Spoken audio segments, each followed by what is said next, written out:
VIP voice இன் police. இது police பொதுமக்கள் நல்லுறவுக்கான அனைவருக்கும் வாய்ஸ் இன் போலீஸ் உங்கள் விஐபியின் வணக்கங்கள். இந்தியாவின் தேசிய துயரம் அந்த காலகட்டத்தில் இருக்கும்.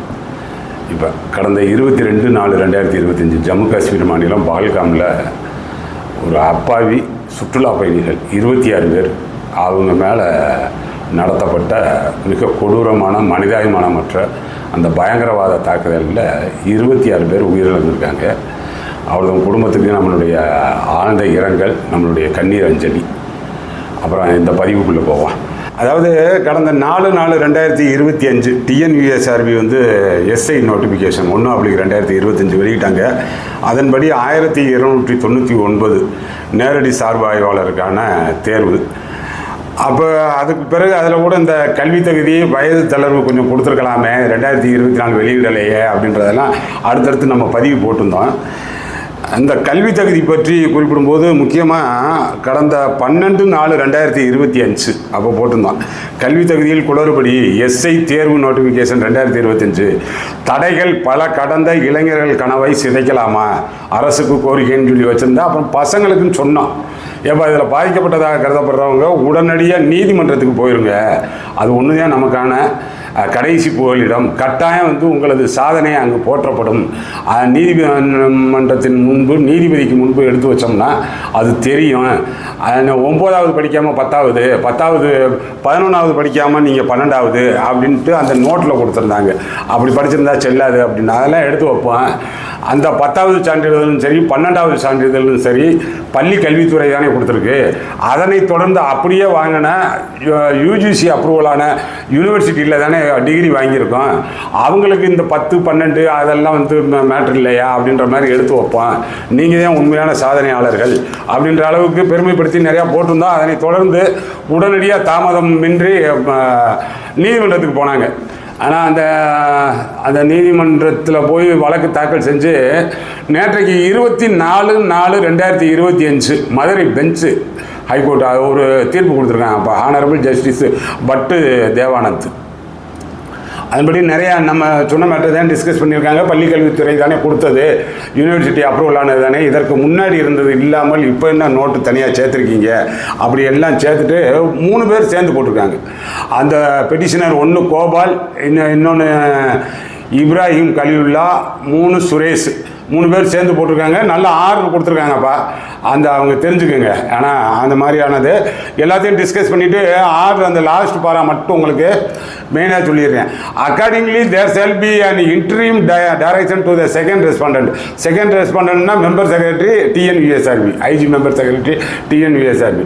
ஆனால் second respondent to accept the online offline applications of the petitioners and issue hall tickets and permit the petitioners to participate in the written test to be conducted pursuant to the notification. இந்த notification படி நீங்கள் எப்போ அவங்களுக்கான written test வைக்கிறீங்களோ அதற்கு அனுமதிக்கணும். இவங்களை ஆன்லைன்லையோ ஆஃப்லைன்லையோ எதில் நீங்கள் petition போடுறீங்களோ அதில் மனுதாரரை போட அனுமதிக்கணும் அப்படின்னு சொல்லி கொடுத்துருக்காங்க. அவங்களுக்கான ஹால் டிக்கெட் கொடுக்கணும், ரிட்டன் டெஸ்ட்டுக்கு அனுமதிக்கணும்ட்டாரு.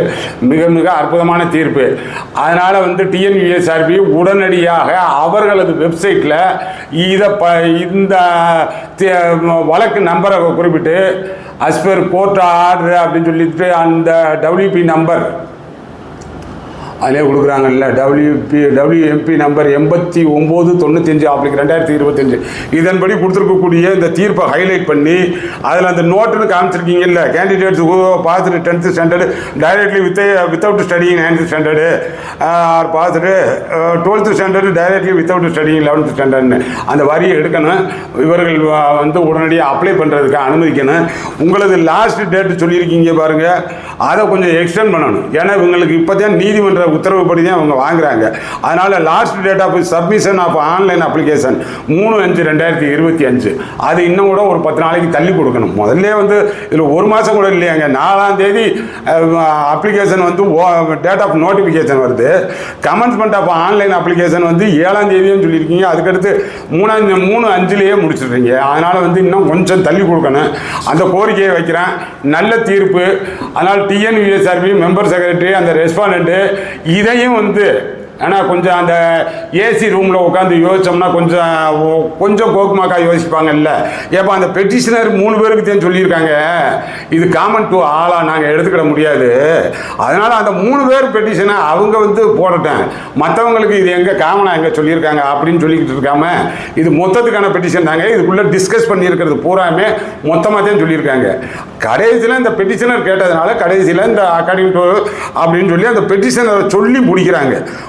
மற்றபடி வந்து இந்த டிஸ்கஸிங் மேட்ரு எல்லாருமே எல்லாத்துக்கும் பொதுவானது. அப்படித்தான் நான் பார்த்து ஒரு உயர்ந்த பதவியில் ஒரு பெரிய இடத்துல இருக்கிறதெல்லாம் மிகப்பெரிய வரம், 4 பேருக்கு நல்லது செய்கிறதுக்கு. அதனால் அப்படி பாருங்க, அப்படி பார்த்து இது எல்லாருக்குமானது உடனடியாக உங்களது வெப்சைட்டில் இதை வெளியிட்டு இந்த நோட்டு அப்படின்றது எடுத்தாச்சுப்பா. போன தடவை என்ன கண்டிஷன் இருந்துச்சோ அதே கண்டிஷன் தான் இப்பையும், எது கல்வி தகுதியை பொறுத்தவரை. அதனால் அந்த எந்த லெவலில் இருக்கீங்களோ அவர்கள் எல்லாம் வந்து அப்ளை பண்ணலாம். அது டிபார்ட்மெண்டல் கேண்டிடேட்டாக இருக்கட்டும், ஓப்பன் கேண்டிடேட்டாக இருக்கட்டும், என்ன வகையில் வாங்கியிருந்தீங்கன்னாலும் எங்களுக்கு டிகிரி தான் மெயின் அப்படின்ற வகையில் சொல்லுவீர்கள் என்ற நம்பிக்கையோடு இதை நான் பதிகிறேன். எல்லாருமே இது போடலாம்ப்பா, தெரிஞ்சுக்குங்க. அருமையான தீர்ப்பு வாங்கியிருக்கீங்க. இதே போன்ற தீர்ப்பு அந்த வயது தளர்வுக்கு போட்டிருக்கீங்கல்ல, உங்களுக்கு அநேகமாக ஜூன் 6ஆம் தேதி என்னமோ வருதுன்னு நினைக்கிறேன். கட்டாயம் உங்களுக்கும் கிடைக்கும்.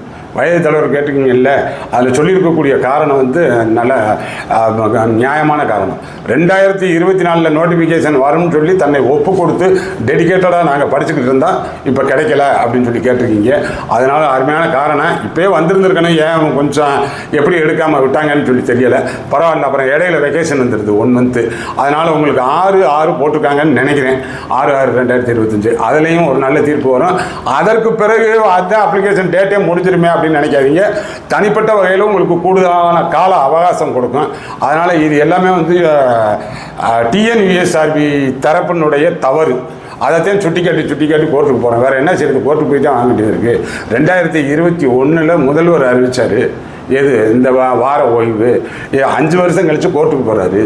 ஆனால் இங்கே நீதிமன்றத்துக்கு போய் எங்களுக்கு வார ஓய்வு, அங்கே வந்திருந்த போலீஸாரை கூப்பிட்டு நீதிபதியே கேட்குறாரு, எப்போ வார ஓய்வு கொடுக்குறாங்க, வார ஓய்வுனா என்னங்க அப்படின்னு சொல்லி அவர் கேட்குறாரு.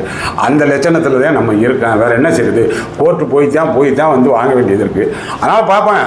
ஆனால் அந்த புலம்புறதை நம்ம புலம்புனாலும் நம் உரிமையை வாங்குறதுக்கு நீதிமன்றம் இந்த அளவுக்காச்சும் அதை அப்போயே அதிலே சொல்லியிருந்தேன் பாருங்க, நீதிமன்றம் போங்கப்பா, கட்டாயம் புரிஞ்சுக்கிட்டேன், டிஎன்யூஎஸ்ஆர்பிக்கு புரியாதுப்பா அப்படின்னு சொன்னோம்ல. அந்த வகையில் ரொம்ப சக்ஸஸ்ஃபுல்லான தீர்ப்பு வாங்கியிருக்கீங்க, வாழ்த்துக்கள். இது அடுத்து அந்த தீர்ப்பு கிடைக்கிறதுக்கும் வயது தளர்வுக்குமான இதுவும் கட்டாயம் கிடைக்கும். இது பதிவுடன் போல் இருந்துச்சு. நம்ம சேனல் நம்ம சப்ஸ்கிரைப் பண்ணலைன்னா சப்ஸ்கிரைப் பண்ணிக்கிங்க. அடுத்தடுத்த நல்ல பதிவுகளில் பார்ப்போம். வணக்கம்.